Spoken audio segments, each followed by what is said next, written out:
Hello and welcome back to our classes competition exam study पर। आज की class में हम इतिहास के कुछ महत्वपूर्ण पॉइंट्स पढ़ेंगे, जिसमें मध्यकालीन भारत पर क्या हुआ, कैसे हुआ, उसकी शुरुआत कैसे हुई और इनमें क्या क्या इम्पोर्टेंट पॉइंट्स हैं उनको ही हम करेंगे, जो बहुत सारे एग्ज़ाम्स में इम्पोर्टेंट रहते हैं, जैसे जीआईसी, एलटी और ऐसे ही और भी एग्ज़ाम्स जो होते हैं उनमें ये क्वेश्चन पूछे जाते हैं, यानी कि हिस्ट्री से रिलेटेड क्वेश्चन आते हैं। जिसमें मध्यकालीन भारत में फर्स्ट पॉइंट है हमारा, इसकी शुरुआत कब से हुई, तो मोहम्मद बिन कासिम के नेतृत्व में अरबों ने भारत पर पहला सफल आक्रमण 712 ईस्वी में किया था, जो सिंध पर किया था। ठीक है, पहला मोहम्मद बिन कासिम के नेतृत्व में अरबों ने भारत पर आक्रमण किया था 712 में, और सिंध पर। उस समय सिंध के शासक जो थे वो दाहिर थे। यानी कि ये क्वेश्चन पूछा जा सकता है कि पहला जो आक्रमण, सफल आक्रमण जो हुआ था मोहम्मद बिन कासिम का, वो कब हुआ था, तो 712 ईस्वी में। और जब मोहम्मद बिन कासिम ने अरबों वो सिंध पर आक्रमण किया, उस समय सिंध के जो शासक थे तो वो कौन थे, तो जब अरब आक्रमण के समय सिंध पर दाहिर का शासन था। नेक्स्ट पॉइंट है, भारत पर अरब वासियों के आक्रमण का मुख्य उद्देश्य क्या था, है ना। नेक्स्ट क्वेश्चन ये भी बन सकता है, भारत पर अरब वासियों के आक्रमण का मुख्य उद्देश्य यहाँ की धन दौलत को लूटना तथा धर्म का प्रचार प्रसार करना था। फर्स्ट पॉइंट इसमें हम पढ़ेंगे, मध्यकालीन भारत में महमूद गजनी, यानी कि महमूद गजनी थे कौन थे, कहाँ से आए थे। ये कुछ पॉइंट्स हमेशा ही पूछे जाते हैं क्वेश्चंस के पेपर में, तो उन क्वेश्चंस के जो मेन पॉइंट्स होते हैं उनको हम यहाँ पर सॉल्व करेंगे। फर्स्ट पॉइंट है, अल्पतगीन नामक एक तुर्क सरदार गजनी सम्राट का शासक था। यानी कि ये गजनी, महमूद गजनी की शुरुआत या गजनी साम्राज्य के संस्थापक थे, वो कौन थे, तो अल्पतगीन नामक एक तुर्क सरदार थे जो गजनी साम्राज्य का संस्थापक थे, गजनी साम्राज्य का संस्थापक था। नेक्स्ट, अल्पतगीन का गुलाम तथा दामाद सुबुतगीन था, यानी कि महमूद गजनी डायरेक्ट नहीं है। ठीक है, तो अल्पतगीन नामक जो एक तुर्क सरदार थे, वो गजनी साम्राज्य की शुरुआत या उनकी स्थापना जो थी, गजनी साम्राज्य की स्थापना अल्पतगीन नामक व्यक्ति ने की थी, जो तुर्क शासक थे या तुर्क सरदार थे। फिर अल्पतगीन का एक गुलाम तथा दामाद जो सुबुतगीन था। अब सुबुतगीन के पुत्र थे मोहम्मद गजनी जो सुबुतगीन के पुत्र थे, और उन्होंने अपने पिता के काल में गजनी खुरासान का शासक था। यानी कि वो अपने पिता के काल में, यानी कि उनके पिता का जब समय था, उनके शासन काल में गजनी खुरासान का वो शासक था। नेक्स्ट, महमूद गजनी 27 वर्ष की अवस्था में 997 ईस्वी में गद्दी पर बैठाया था। यानी कि महमूद गजनी क्वेश्चन पूछा जा सकता है, महमूद गजनी कब और किस उम्र में शासन पर बैठे, तो 27 वर्ष की उम्र में 997 ईस्वी में गद्दी पर बैठे थे। नेक्स्ट पॉइंट है, बगदाद का खिलाफा अल आदिर बिल्लाह ने महमूद गजनी के पद को मान्यता प्रदान करते हुए उन्हें यमीनुद्दौला का तथा यमीनुल मिल्लाह की उपाधि दी थी। अब ये क्वेश्चन किया जा सकता था, मोहम्मद गजनी से गजनी के पद को कौन कौन सी मान्यता प्राप्त थी, या महमूद गजनी को कौन सी उपाधियां दी गई थी, तो यमीनुद्दौला और यमीनुल मिल्लाह की उपाधि दी गई थी। और किसने दी थी, नेक्स्ट क्वेश्चन हो सकता है, तो बगदाद के खलीफा अल कादिर बिल्लाह ने दी थी। नेक्स्ट पॉइंट है, महमूद गजनी ने भारत पर कितनी बार आक्रमण किया, है ना। ये हमेशा ही क्वेश्चन रहता है, महमूद गजनी ने भारत पर कितनी बार आक्रमण किया था, तो महमूद गजनी ने भारत पर 17 बार आक्रमण किया।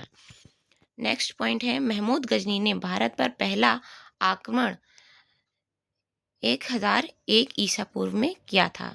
यानी कि महमूद गजनी ने जो 17 बार आक्रमण किया, उनमें पहला आक्रमण कब किया था और किसके खिलाफ किया था, तो महमूद गजनी ने भारत पर पहला आक्रमण 1001 ईस्वी में किया, तथा ये आक्रमण शाही राजा जो उस समय जयपाल थे उनके विरुद्ध किया गया था।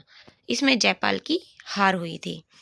महमूद गजनी का 1008 ईस्वी में जो नगरकोट के विरुद्ध हमले को मूर्तिवाद के विरुद्ध पहली महत्वपूर्ण जीत बताई जाती है। महमूद गजनी ने थानेसर के चक्र स्वामीन की कांच से निर्मित आदमकद प्रतिमा को गजनी भेजकर रंगभूमि में रखवाया था। यानी कि महमूद गजनी जो थे वो थानेसर से क्या लेकर गए और कहाँ रखा उसे, ये भी क्वेश्चन रह सकता है। तो थानेसर के चक्र स्वामीन की कांच से निर्मित आदम कद यानी कि आदमियों के कद की एक प्रतिमा थी, जिन्हें गजनी भेजकर उन्होंने रंगभूमि में रखवाया। नेक्स्ट पॉइंट होगा, महमूद गजनी का सबसे चर्चित आक्रमण कौन सा था। ठीक है, तो महमूद गजनी का सबसे चर्चित यानी कि सबसे ज़्यादा जाना जाने वाला कौन सा आक्रमण था, तो 1025 ईस्वी में जो उन्होंने सोमनाथ मंदिर जो सौराष्ट्र पर हुआ था, वो आक्रमण सबसे ज़्यादा जाना जाता है और चर्चित है, जो उन्होंने 1025 ईस्वी में सोमनाथ मंदिर पर किया था, जिसमें इन्होंने मंदिर को की लूट में करीब 20 लाख दीनार की संपत्ति उठाई या लूटी और सोमनाथ की रक्षा में सहायता करने के कारण अल्लीहड़वाल के शासक पर महमूद ने आक्रमण किया। यानी कि जब वो यहाँ पर लूटने आए थे, तब जिन्होंने मंदिर की रक्षा की थी, तो उस शासक पर महमूद ने आक्रमण किया था, जिनका नाम था अल्लीहलवाड़ा के शासक। ठीक है, नेक्स्ट पॉइंट, सोमनाथ मंदिर लूट कर ले जाने के कारण महमूद पर जाटों ने आक्रमण किया। यानी कि बदले में जब जाटों ने महमूद गजनी पर आक्रमण किया और कुछ संपत्ति लूट ली थी, यानी कि जब उन्होंने पता चला तो महमूद गजनी पे वापस जाटों ने आक्रमण किया और उनसे कुछ संपत्ति लूट ली थी। महमूद गजनी का अंतिम भारतीय आक्रमण कब हुआ और कौन सा था, किसके विरुद्ध था, तो महमूद गजनी का अंतिम भारतीय आक्रमण 1027 ईस्वी में जाटों के विरुद्ध था, अंतिम आक्रमण। नेक्स्ट, महमूद गजनी की मृत्यु कब हुई, तो महमूद गजनी की मृत्यु 1030 ईस्वी में हुई थी। नेक्स्ट पॉइंट है, अलबरूनी, फिरदौसी, उतवी तथा फरूखी महमूद गजनी के दरबार में रहते थे। ये क्वेश्चन किया जा सकता है, महमूद गजनी के दरबार में कौन कौन रहा करते थे, कौन कौन थे, तो अलबरूनी, फिरदौसी, उतवी तथा फारूकी महमूद गजनी के दरबार में रहते थे। आज की क्लास में हम इतना ही पढ़ेंगे, जिसमें हमने शुरुआत के जो मध्यकालीन भारत है उसकी शुरुआत कहाँ से हुई, कैसी हुई, ये पढ़ा था, जिसमें एक बार रिवाइज हम फिर से कर ले रहे हैं।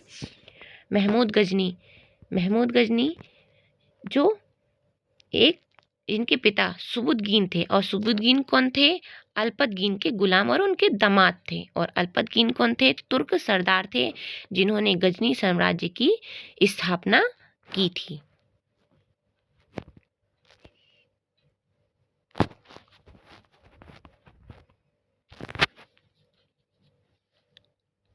और महमूद गजनी 27 वर्ष की अवस्था में 997 में शासन पर बैठे थे, और इन्हें जो बगदाद के खलीफा थे अल आदिल बिल्लाह ने यमीनुद्दौला और यमीनुल मिल्लाह की उपाधि दी थी।